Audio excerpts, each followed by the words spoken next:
Hi everyone, welcome to Tech and Cryptos.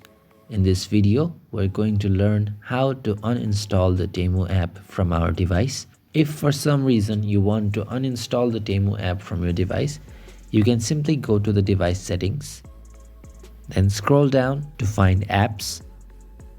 Under apps, you can scroll down to find the desired app that you want to delete.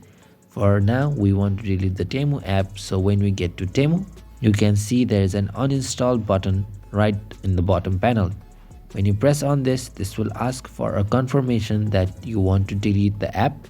If you are really sure about deleting the app, then you can press on the OK, and now Temu app will be uninstalled from your device. In this way, you can delete the Temu app from your device. If you found this video helpful, don't forget to drop us a like. Also, make sure you're subscribed to our channel. That's it for this video. We'll see you in the next one. Thank you for watching.